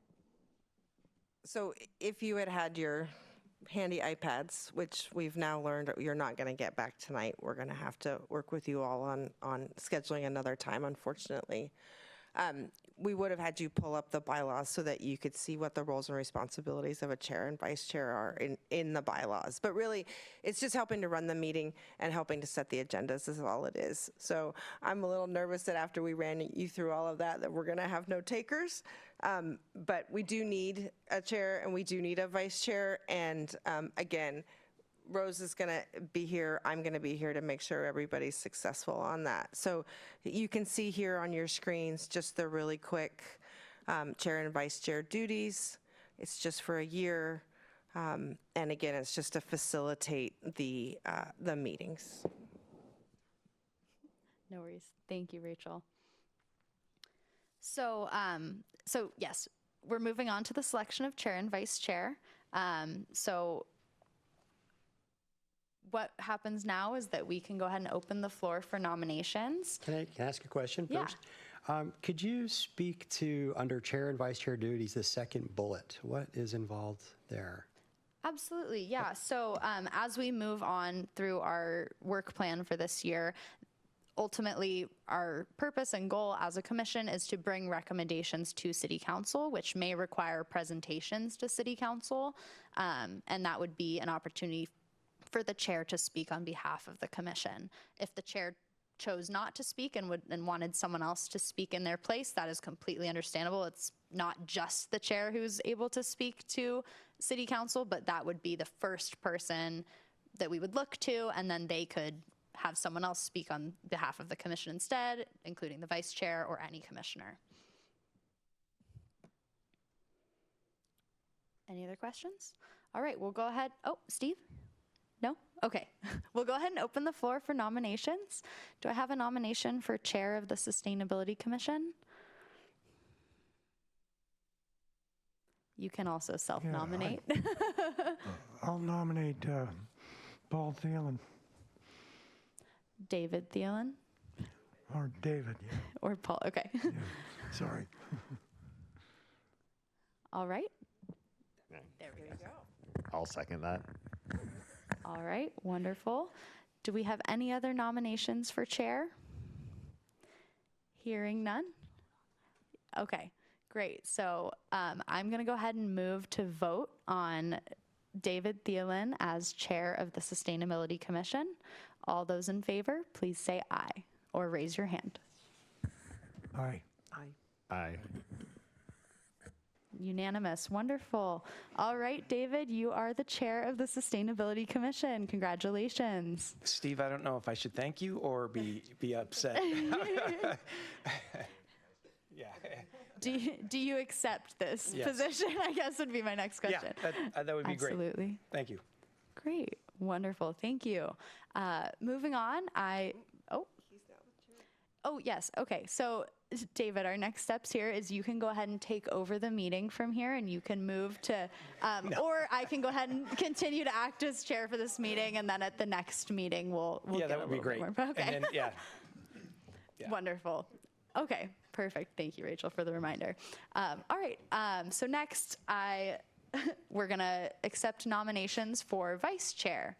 Are there any nominations on the floor for vice chair of the Sustainability Commission? Self-nominations are acceptable as well. This is serving as backup to the chair. No? What? I nominate Pam as vice chair. I'll second that one too. Are there any other nominations on the floor? Hearing none, I move to vote on Pam Miller as vice chair of the Sustainability Commission. All those in favor, please say aye or raise your hand. Aye. Aye. All right, that passes unanimously. Pam, do you accept I do. vice chair? Wonderful, congratulations. You're all in big trouble. Kidding. Thank you both very much. I'm here to provide support as well as Rachel and Krista. All right, wonderful. Okay, so next we're just gonna have a brief introduction to the commission bylaws. I'll go ahead and pull this up. Oh, yeah, absolutely. Quick question, since we don't have our iPads yet, I did not set up my email with the city account yet because I just thought I'd wait. Should I just go ahead and do that just as a matter of housekeeping since we're going to get rolling thunder email from you, Rose? Yes, please. It would Okay. be wonderful if all of you could go ahead and set up all of your sammamish.us email addresses. That is where I will be communicating with you for providing meeting I didn't know minutes. if I was missing 8 emails I didn't know I was missing, so perfect. Yeah, moving forward, you shouldn't be if you I set will- up that okay, email address. thank you. Yeah, I will not be including Gmails moving forward unless you've communicated individually with me that you're having issues setting up your account. And Rose, just as a reminder, did that email come from you or Rich? I got to go back and find it. Who sent the email about the city accounts? The city accounts should have come from our IT department. I did send a reminder email reminding you all to sign in. If you're having trouble locating that, please just reach out and I'll have IT contact you individually. Thank you. Absolutely. Great question. And we're not going to wait until next month to get our iPads? No, so yeah, just quickly, I'll provide a quick update on iPads.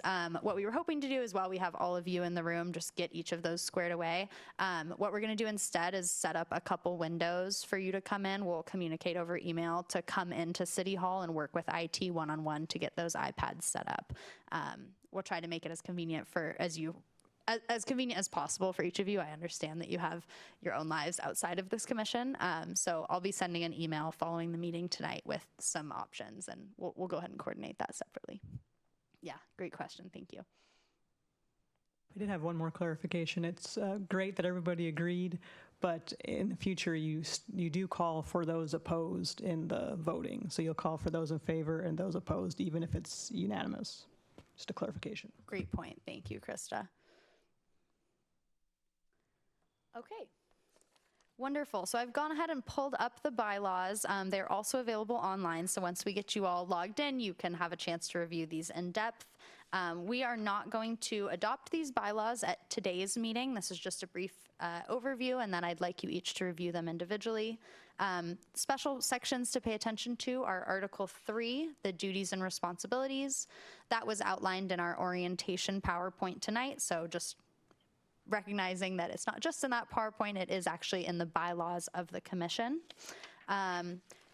We've got our chair and vice chair, which is wonderful. That's a one-year term, so you do not have to serve as chair or vice chair for your entire tenure as commissioner, although we do see a lot of folks get comfortable in the role and comfortable with Robert's rules, and that is absolutely allowed if you do want to serve more terms and it's voted on by the commission. Another section to pay attention to is the article on the Code of Ethics and the Code of Conduct. So that is the last page here. Recently, the City Council adopted a new Code of Ethics and Code of Conduct, and this must be signed by each of you as commissioners. So I think I've sent out maybe 2 emails, including this in the bottom of that, and I think I've had about half of the commission fill out each of those. If you could please just check back in your email and fill out those jot forms and provide a signature. I'll include that again with my link to the minutes for today's meeting, but we are required to get those signatures from you.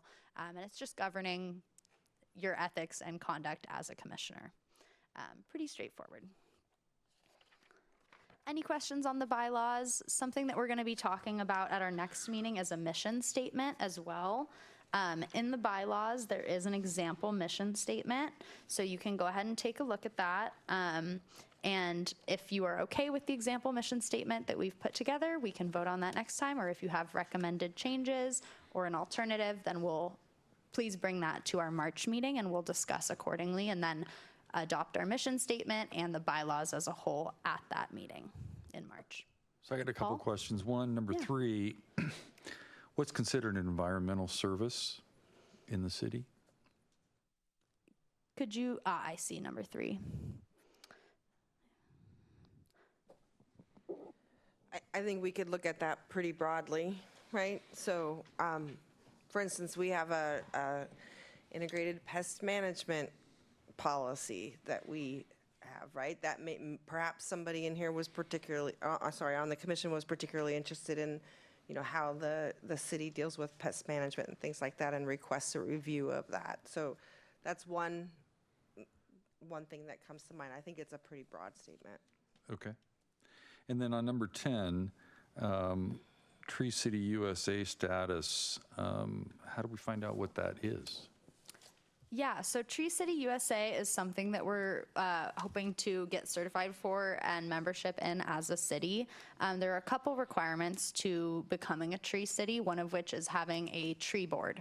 So being a sustainability commission, we included that you are also the city's tree board because you're managing you're providing recommendations on managing the natural resources in the city, and we're looking at that urban forest plan, which is also one of the requirements of Tree City. So to have an urban forest management plan, to have a tree ordinance, to have a tree board, and then to celebrate Arbor Day are some of those requirements, and also to have a certain budget for trees and sustainability related to the forest.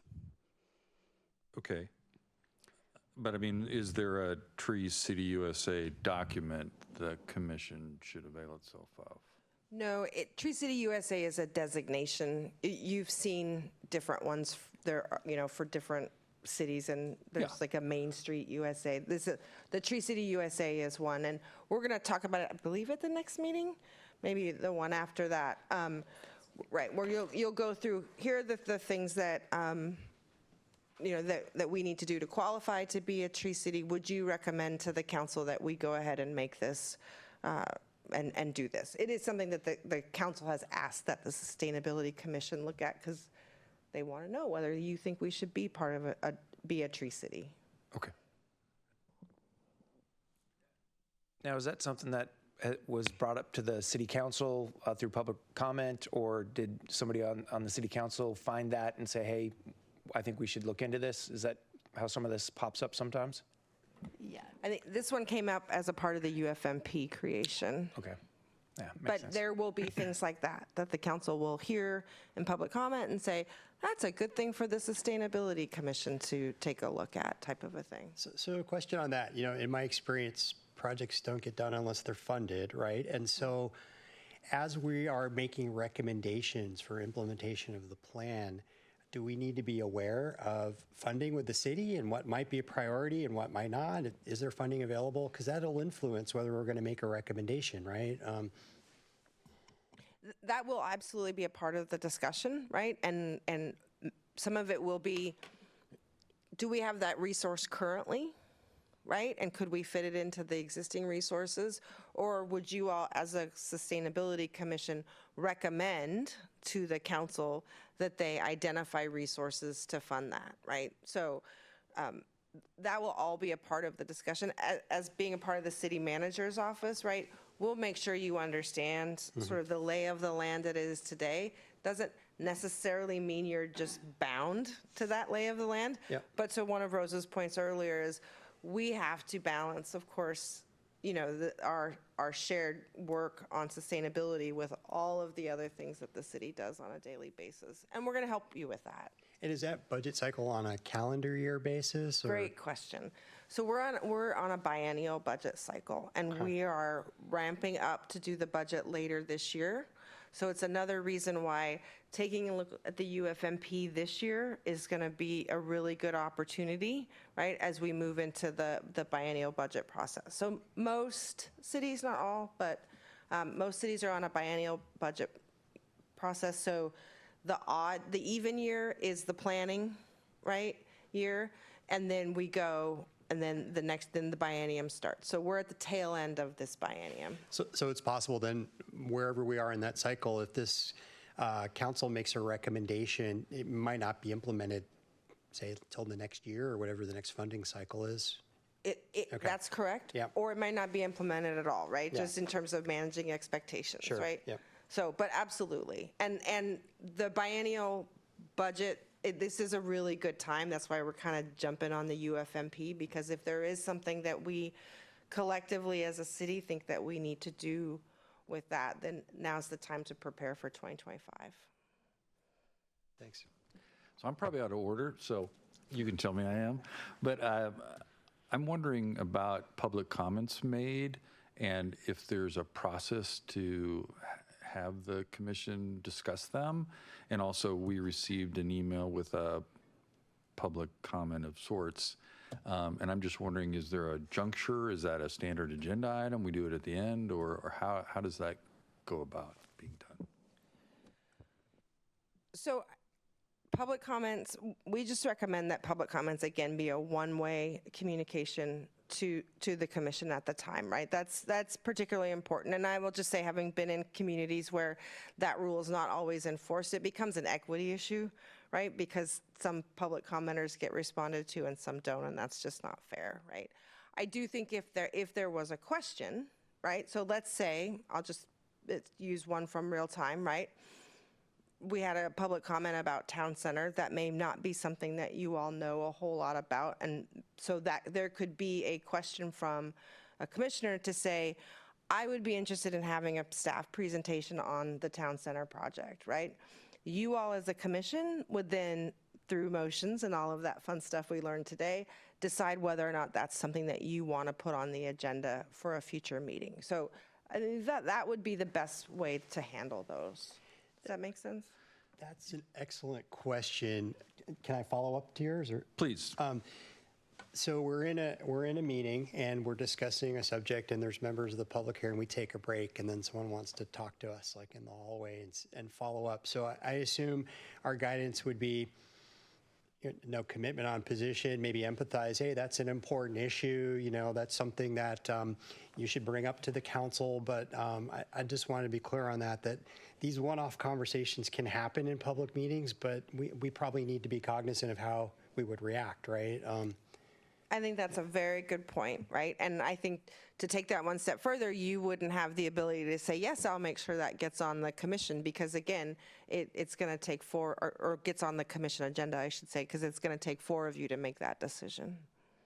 I'm sorry to interrupt It's okay. I think this is, why we're here is to figure out the best way to go forward. But I guess what I'm asking is not so much direct interaction with the public comment, but if there's something brought up that I think, oh, that's really interesting, is that an email I send afterwards to the commission and say, remember that public comment? That was kind of interesting. Should we do something about that? Or do I say, let's put it on the agenda next? Like, I'm trying to figure out if something's raised, not right then, but I think it is worthy of investigation or consideration. What's the best way to do that? I think you would bring it up to say, I would like for us to consider having this on the agenda in a future meeting. Is there, and then the chair would run through a process to determine whether there was consensus to do that. Sorry, in the same meeting or? Probably in a future meeting if you're expecting anything from staff. No, right, but I mean, like, I think what you're saying is it's probably better, I think what you're saying is not in the meeting to say, oh, that was a really good point, I want to discuss that. Correct. And then ignore the other public commenters, and Correct. it looks like I'm, maybe not being fair.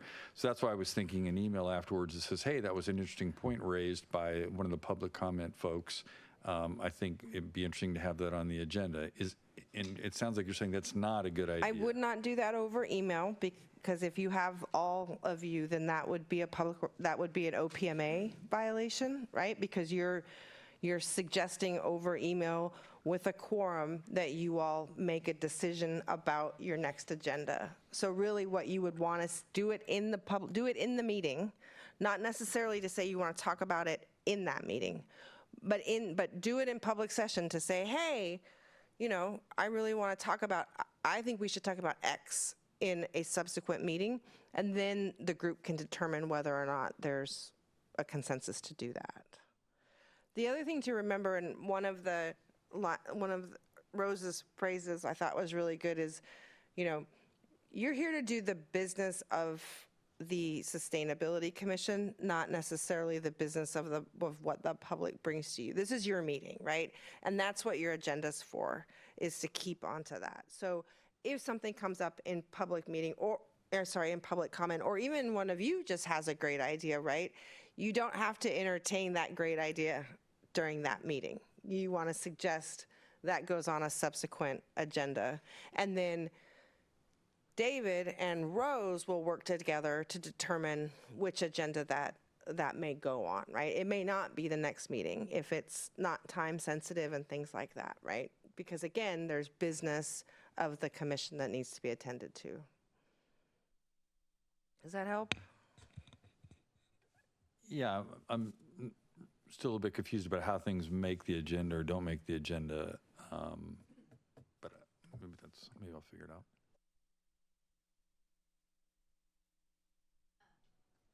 Yeah, I think a good point to clarify in response to your question, Paul, is ultimately our work plan is set by staff and the city council and the city manager. However, we can make recommendations and have additional discussions as you see fit. So maybe that helps clarify a little bit. The work plan and the items that the Sustainability Commission is tasked with are those 3 big picture projects. And then anything else that comes from that, we would add on additionally. But again, it's one of those instances where it's important to look at priorities and think about, we have a limited amount of time together, so where is the biggest impact coming into play? But I want to be clear, if you have something that you want to go on the agenda, you would bring it up and your fellow commissioners would have that discussion, right? Yeah, I mean, it's just like I heard some tonight in public comment. I think it's good to be on the agenda. And I don't really know how to do that. And I'm really not sure I know how to do that yet. Sure. I think you would say, I would like to make a motion to consider having X or Y on the agenda in an upcoming meeting so we can learn more about it. You would work with David, really. Afterwards. Or you could say, this is where it gets a little clunky, right? And Chris is going to jump in if I need help, right? Okay. Point of order, we heard something today that I'm very interested. I'm just going to keep using the town center, right? Point of order. We heard something earlier today that I think we should learn more about. Mr. Chair, could we have a discussion about whether or not we put the town center on a subsequent meeting agenda so that we can learn more about it in our role as commissioners, right? Then David would entertain that as a motion. Somebody would second it and say, I think that's a good idea, right? You all would have a discussion. And then let's say 4 of you say, I understand why you think we should do that, but we don't have enough time on the agenda. We're so busy. I don't think we should do that right now. And then it wouldn't, and then let's say I'm trying to show you how something could potentially go down, right? So I think it's as simple as that. Okay, but I mean, I kind of feel like you're saying if somebody did make a public comment tonight, it's probably not a good idea for a commissioner to go, hey, not right away, but hey, later, hey, I think it's a really interesting point. We should talk about that. And I guess I'm confused about that, I guess. I think if you say, it's the difference between somebody standing there and saying, I think you should do X, and you as a commissioner saying, I agree with you. I think we should do that X, versus later on in the meeting, right, saying, hey, we heard this interesting thing. Is there consensus to move forward and learn more about it at a subsequent meeting? That's the difference. Okay, and I'm just not sure the juncture for the commissioner to state that. It's not then, but it's just sometime later, just. I have a suggestion just based off what the city council does, and you would set up your own agenda, but I see this is kind of strange meeting because it's just the introduction, but the city council at the end does have manager report, council report, so you could potentially have commissioner report at the end, and that would be where you could bring up just general comments at the end to close the meeting. So that's where you could make your recommendation. That could be a standing Yes. item on the agenda? Yes, I worked for a previous city council that even had direction to manager at the end, so you could even have direction to liaison, or direction to chair, or just commissioner report. If you went to if somebody gets appointed to a subcommittee or something, and you can report back, just general reporting and requests Great. at the end of the agenda. That answers my question, because I wasn't sure at what juncture. Fair, totally fair. To bring it in. And I think that's exactly right on, that we should have a standing reports. You all are doing very interesting things in sustainability, right? That's an opportunity for you to quickly share, information about what's going on that you think the rest of the commissioners should know about. That's not on the agenda. Sounds great. And what about, so if we're meeting once a month, and I mean, this is a very complex challenge, right? And then you throw the forest piece in there, and there's the climate action plan has got 3 key targets that it's going after, though each one of those are individually complex. The budget, how much does that cost? The consulting company did a good job of pointing you where you can go get more federal money, where you can get state money, things like that.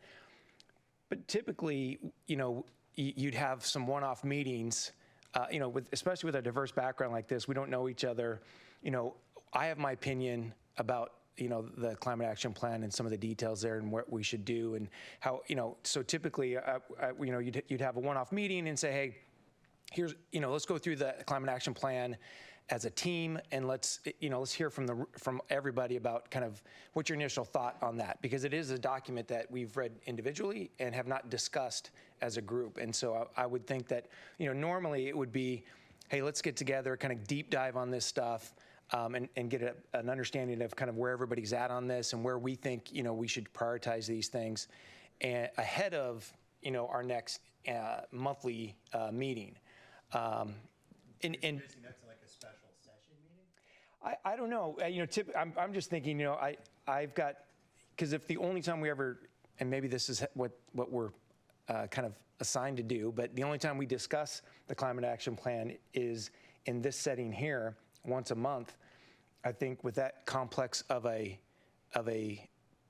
problem or challenge in front of us, I think we're not going to get a whole lot of movement, because we'll spend the whole time just kind of giving our opinions and this is what I think we should work on, or we're not going to hear from everybody because you've got a limited amount of time once a month, and there's so much that is in that climate action plan, and it's very many layers to that onion, and to be able to be a valuable asset to the city council. Is there, what are our avenues, I guess, where I'm going for us to be able to have some discussion, get into the meat of this, and then once we kind of get our rhythm, then we kind of get to a monthly, and I don't know whether we do it through Zoom calls or, every other week, or, we have a special session where we can say, hey, let's kind of assign everybody, do a deep dive on this, do a deep dive of what Governor Inslee hits, because my understanding is this has all started at the state level, and the state has pushed it down these targets down to the King County level, and is now the cities are all doing their thing, and to kind of one of my first places I would probably want to go is let's go talk to Issaquah and Redmond and kind of seeing how they're interpreting this and what are they doing. Well, that's that's a lot of work, but that's again, it's a very complex issue, and being able to have some of those subsequent meetings, and then how does it all play into the Public Meetings Act and all of that. So I love it. Right, I want to start there. I love the excitement about this, and but all of those discussions have to happen in public, right? So they all need to be facilitated in a way that both there is a physical location for the public, right? Because that is part of, we have to have a physical location. So even just doing it over Zoom is going to require, right, a physical location and all of that kind of stuff. So that is one of the challenges, right, with being an agent of the city. It is also why we've preloaded your work plan a bit with some of the things, because we understand that there needs to be a ramp up for all of you to, again, deep dive into it, like you said, right, have discussions about what your priorities and recommendations may be. But we also have some priorities and recommendations coming out of the CAP that we know are really important to the council.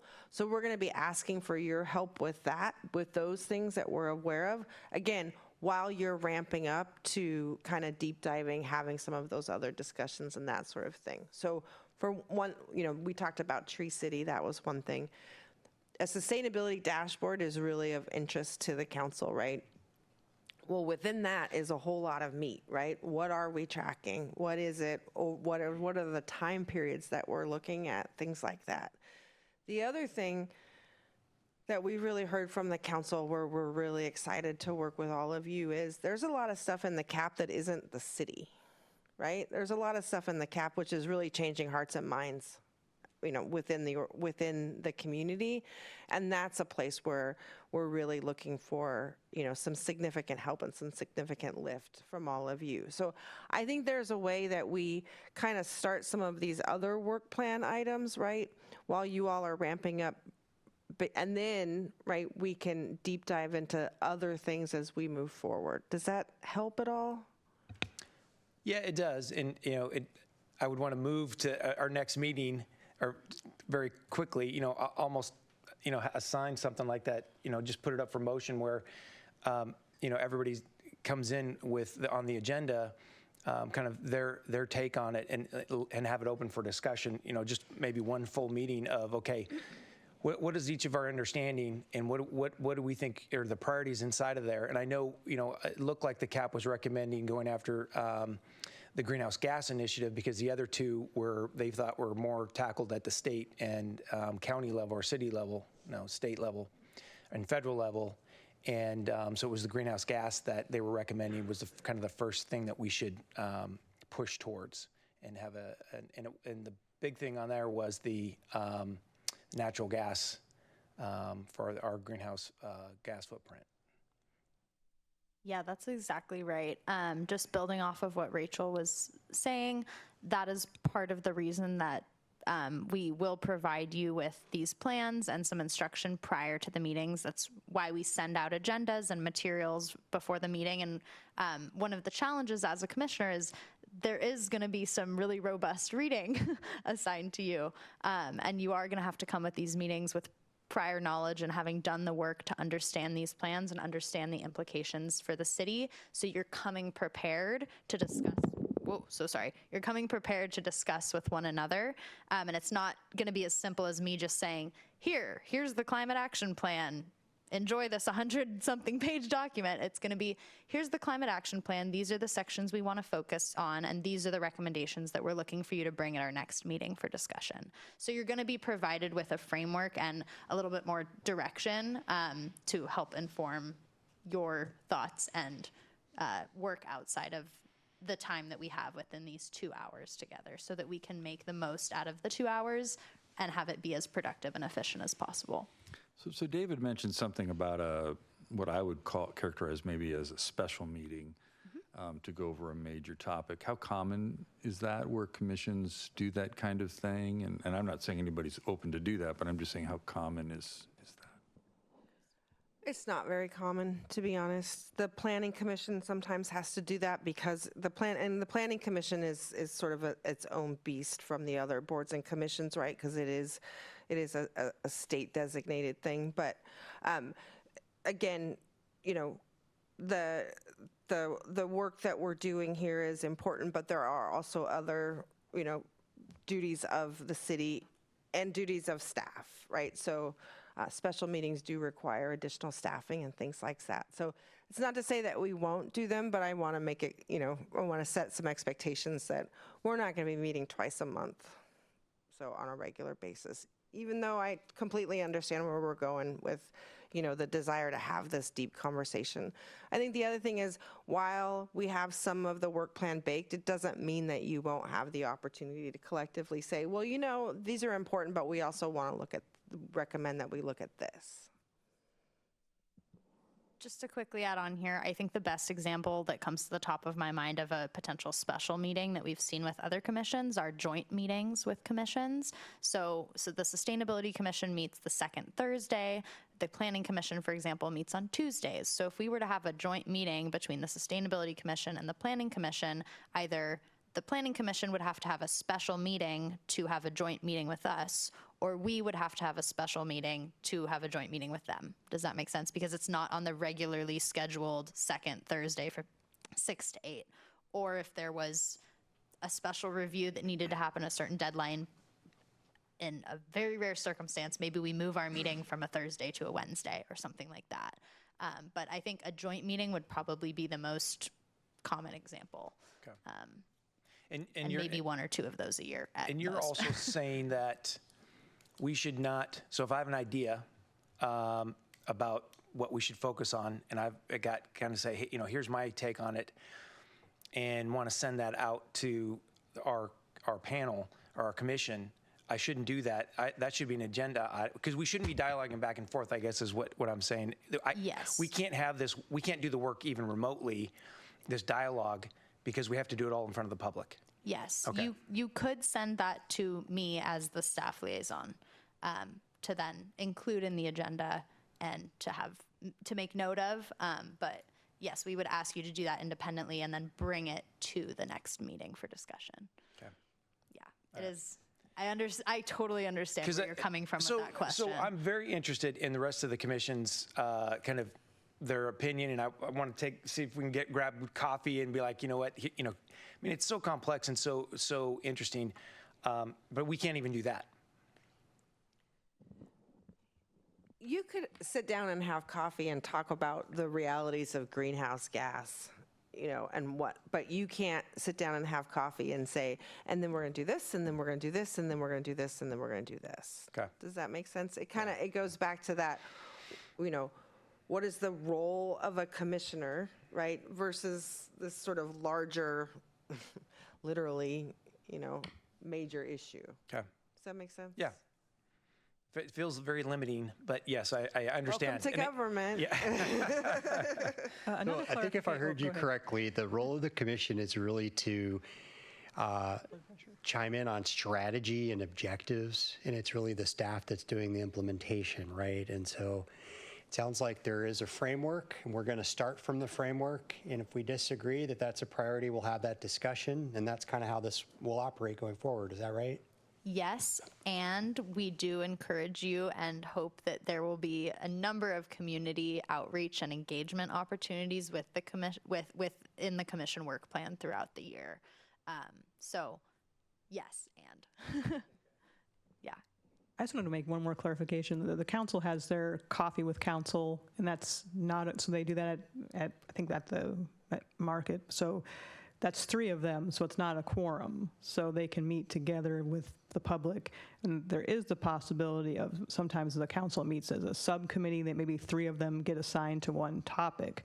And if you were assigning people to a subcommittee, I would do that publicly, say what the subcommittee is and who is being assigned to it, and then a group of maybe 3 could meet and talk about that topic and then report back to the commission.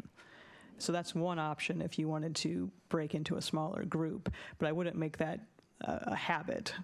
And then also, you can't just meet maybe with 2 here, 2 here, 2 there. You know, you have to, you can't break it apart and say we didn't all meet together as a quorum. That's still violating the OPMA.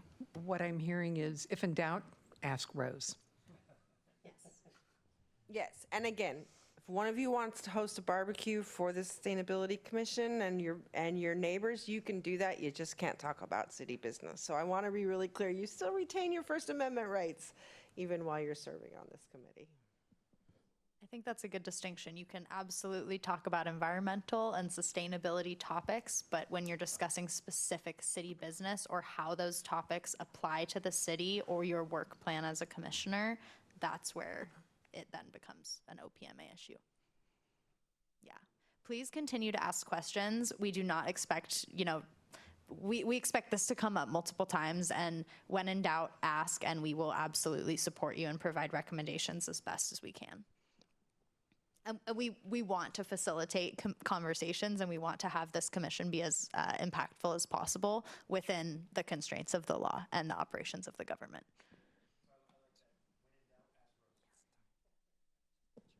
Yeah. All right, so we are past our time here. I just wanted to quickly highlight our work plan for 2024. This is draft. Really high level, just some of the things that we have on our calendar. We're going to be discussing this in depth at our next meeting, so just something to refer back to, absolutely subject to change. As you see on there, we're considering a couple joint meetings later in the year. So yeah, thank you very much for taking the time tonight. I'm going to go ahead and call this meeting to adjourn. We really appreciate all of your time, and congratulations to our chair and vice chair. I will be sending out emails following today's meeting with our minutes and some information and documents prior to our March meeting. Rose, just for fun, could they vote to adjourn? Make a motion and second. Chair, would you like to practice making a motion to adjourn? And is it just, I make a motion to adjourn? Yes. Yep, or I move to adjourn. I move to adjourn? Okay. Yep. I move to adjourn? I second it. All in favor? Aye. And you do have to have the negative as well. All opposed? Oh, all opposed? Wonderful. All right, we call this meeting adjourned. Thank you very much, commissioners. Thank you, Krista.